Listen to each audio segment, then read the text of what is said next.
Inimigo Público é um filme de 1931, dirigido por William A. Wellman, estrelado por James Cagney, Jean Harlow, Edward Woods e John Blondell. Dois jovens arruaceiros de Chicago, Tom Powers e Matt Doyle, ascendem de suas vidas pobres, se tornando ladrões, contrabandistas e assassinos com sangue frio. Mas com a notoriedade nas ruas e sua nova riqueza, a dupla vira alvo tanto da polícia quanto de gangsters rivais. Apesar de sua reputação de criminoso impiedoso, Tom tenta permanecer conectado à sua família. Porém, a luta entre gangues e a necessidade de vingança acabam o afastando. Olá pessoas, sejam todos muitíssimo bem-vindos.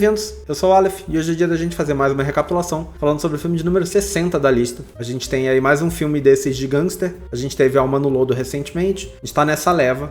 São 3 filmes, se eu não me engano, que são considerados aí o berço do cinema de gangster. Esse é o segundo. O terceiro vai ser Scarface, que vai chegar em breve aí. E esse é o primeiro com Cagney, que a gente tem, inclusive. Não é o primeiro filme que ele fez na vida, mas quase certeza que não. Mas é o primeiro... Talvez seja o primeiro papel de protagonista dele. Não tenho certeza. Com certeza é o primeiro que a gente tá vendo aqui, né? Na ordem é o primeiro. O filme foi baseado num livro não publicado, chamado Cerveja e Sangue. Foi um livro escrito por 2 jornalistas que tinham presenciado algumas das rivalidades entre gangues ali que aconteceram na época do Al Capone em Chicago. Então o filme foi inspirado num livro que, por sua vez, foi inspirado nessa coisa real, né? Eu não falei, mas a sinopse eu acho que conta bem o filme, assim, não tem muito o que elaborar, não. Sinceramente, eu acho que a sinopse, na verdade, tá ótima. É isso aí que é a história do filme, é isso que fala realmente. O Jack Warner comprou os direitos para publicar o livro, ele mesmo escolheu o William Wellman para dirigir, e aparentemente o Wellman disse que ia dar para ele o filme mais violento que ele já tinha visto na vida. O que é bem engraçado, porque a gente tá numa época em que o conceito de violento era bem diferente do que a gente tem hoje, né? Então, assim, apesar dessa frase, é um filme bem tranquilo. Importante dizer que é um filme bem tranquilo. Os filmes violentos de 1930 são filmes que hoje em dia teriam censura livre, sabe? Ou no máximo, uma censurazinha de, sei lá, 12 anos, alguma coisa assim, 12, 14 anos por álcool, cigarro. Eu diria que nem por violência, porque a violência é tão pouca, que sinceramente... Então é bom pensar que essa foi a ideia na época, mas isso é muito diferente do que a gente entende por essas palavras hoje. Inicialmente, os papéis do Edward Woods e do James Cagney eram invertidos. Eles são ali os 2 amigos que entram pro crime, né? E os papéis deles eram invertidos. Então, o Edward Woods fazia o Tom Powers, que é o protagonista, o personagem principal, enquanto o Cagney fazia o melhor amigo, que é o Matt Doyle. Só que o Wellman decidiu trocar, porque ele achou que o Cagney ficava melhor no papel principal, o que eu acho que foi uma ótima ideia. Porém, o filme começa... É bem curto, mas o filme começa com uma sequência ali de 10 minutos, menos que isso eu acho, dos 2 crianças. Só que essa cena já estava filmada, essa parte já estava filmada, e eles não refizeram. Então, no começo, a criança que faz o personagem que é o Cagney adulto se parece mais com o outro ator, e a criança que faz o personagem que é o Edward Woods adulto se parece mais com o Cagney. O que pode gerar um pouco de confusão quando você está assistindo o filme. Então, se você for ver ainda, veja sabendo. De qualquer jeito, essa cena é muito curta.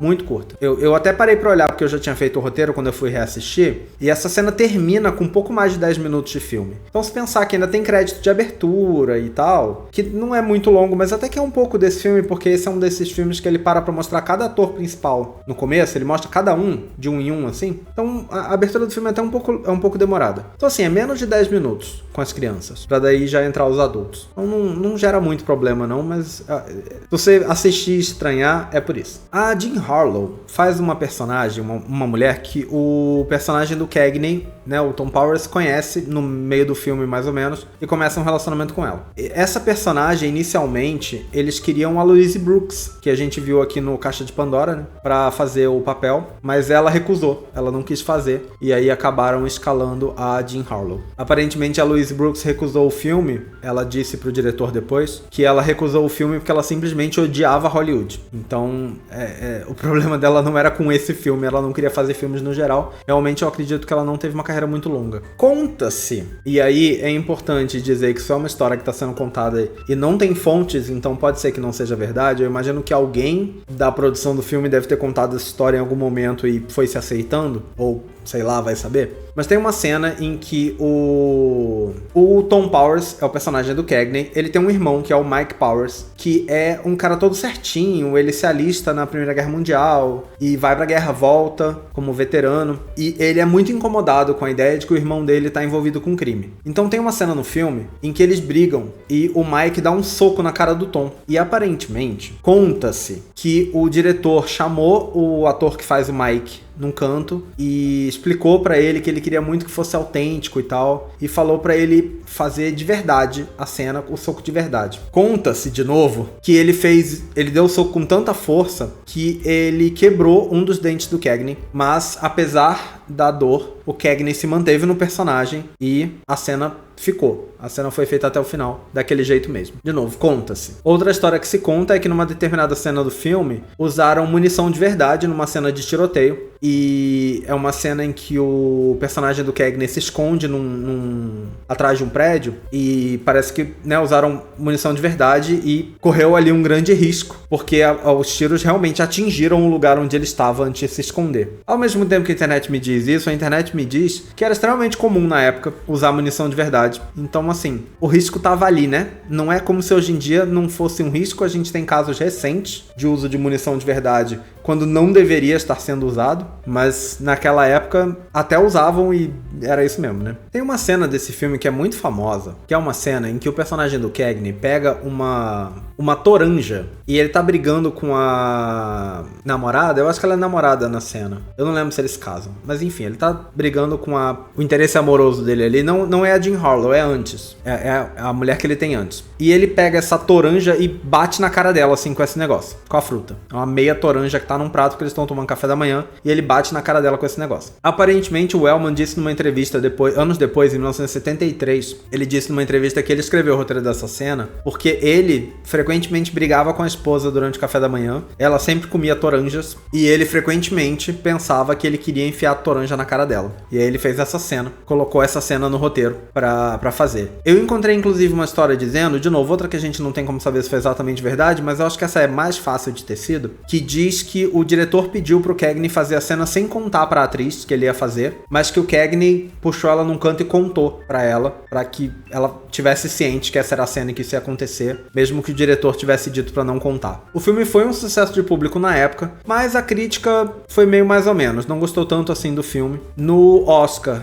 ele chegou a ser indicado a melhor história, mas não ganhou. E vamos dar uma olhada no que o livro fala sobre. O livro fala uma coisa que eu acho que eu não concordo, é que diz que o filme, por causa do seu moralismo simplista, envelheceu mal. Eu não acho que o filme envelheceu mal, não. Eu acho, na verdade, que ele é um retrato bem interessante da época. É engraçado, reforça ali também uma coisa que eu acho que eu já falei no vídeo do Alma no Lodo, mas que os filmes de gangster dessa época foram os responsáveis, ou pelo menos a desculpa, ou o estopim, para a criação do código de censura do cinema em Hollywood. Porque diziam que eles incentivavam a criminalidade. O que eu acho que eu comentei isso do Lodo, mas vale pra esse aqui também, vale pra todos os filmes de gangsters dessa época, que é muito engraçado porque nenhum deles termina bem, né? Eu não vou falar o final do filme, mas assim, nenhum deles termina bem, não é uma coisa. E é muito engraçado, porque se você for pensar, uma das regras que fizeram tanta questão de forçar depois, é que é importante que a gente veja eles sendo punidos no final. Mas isso já estava acontecendo antes da censura. Eles sempre terminavam mal, sabe? Sempre terminava com alguma coisa acontecendo. E é engraçado isso. Eu, na verdade, acho que é um filme que envelheceu bem. Eu gostei desse filme quando eu assisti da primeira vez, eu gostei de novo quando eu assisti agora. Eu acho que é um filme legal. Eu gosto mais do Alma no Lodo, mas eu gostei desse também. O Cagney tinha que ser o protagonista do filme. Se fosse o outro cara, ia ficar horrível. Sinceramente. Ia ficar terrível se fosse o outro. Ainda bem que o Wellman trocou os papéis. Porque se o Cagney fosse o amigo e o ator que faz o amigo fosse o protagonista, nossa, esse filme teria sido terrível. Porque o outro não é um bom ator. Eu lembro que quando eu assisti esse filme pela primeira vez, eu acho que esse talvez tenha sido um dos primeiros vídeos que eu fiz lá atrás, em que eu comentei a ideia de que eu acho que quando um ator muito bom atua do lado de um ator muito ruim, fica gritante a diferença. E isso pra mim é pior do que dois atores medianos atuando juntos. Porque essa é a minha sensação vendo boa parte das cenas do Cagney com o irmão dele. O irmão dele, agora revendo, analisando com mais calma, eu sinto que não é nem que o irmão dele atua tão mal assim. É que eu acho que o irmão do Cagney, o ator que faz o irmão dele, tem uma atuação muito do cinema mudo. De expressões exageradas, sabe, uma coisa, um drama forçado, no rosto, sabe? Enquanto o Cagney já tinha uma coisa mais natural, ele tinha um jeito canastrão, meio assim, que era, ele fazia com muita naturalidade, e eu acho que combina muito com o personagem que ele faz. E aí as cenas que eles estão discutindo, pra mim, são terríveis, porque o Cagney tá ótimo, mas o outro tá muito ruim, e eu acho que eles atuam de jeitos muito diferentes, que não se conversam, sabe?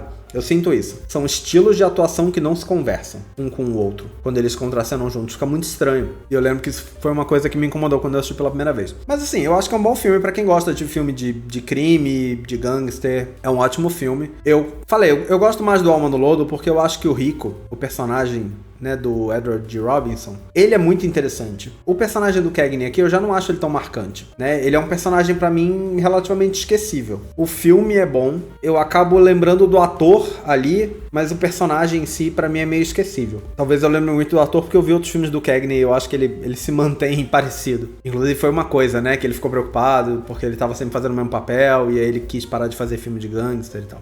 Mas eu acho que é um filme bem legal, assim. Eu não sei se é tão necessário ter todos esses 3 filmes de gangster na lista. Ao mesmo tempo que os 3 são bons, eu vou falar mais sobre isso quando eu for fazer o Scarface, né? Mas como essa altura eu já vi, porque, né, tô fazendo recapitulação, eu acho que os 3 são bons. Mas eu acho que ter os 3 na lista, pra mim, parece exagero, sabe? Ter os 3 juntos parece exagero. Não sei se é tão necessário assim. Ter 3 exemplos da mesma coisa, sabe? E aí, se fosse pra tirar um, eu diria que esse aqui é o mais removível. Mesmo tendo gostado do filme, eu diria que ele é o mais dispensável desses 3 filmes de gangster que formaram ali esse período, né? Que aconteceram ali nesse período. Eu diria que esse aqui é o mais dispensável dos 3. Ainda assim, eu gostei bastante. Acho que é um ótimo filme. Como eu falei antes, pra quem gosta de filme de gangster e tal, acho que vale bastante assistir. Mas é isso. Já viu esse filme? Deixa aí nos comentários o que você achou. Qualquer coisa que você tiver pra falar. Eu espero que vocês tenham gostado desse vídeo. Em breve nós estamos de volta com mais um. Até a próxima. Valeu! Até mais!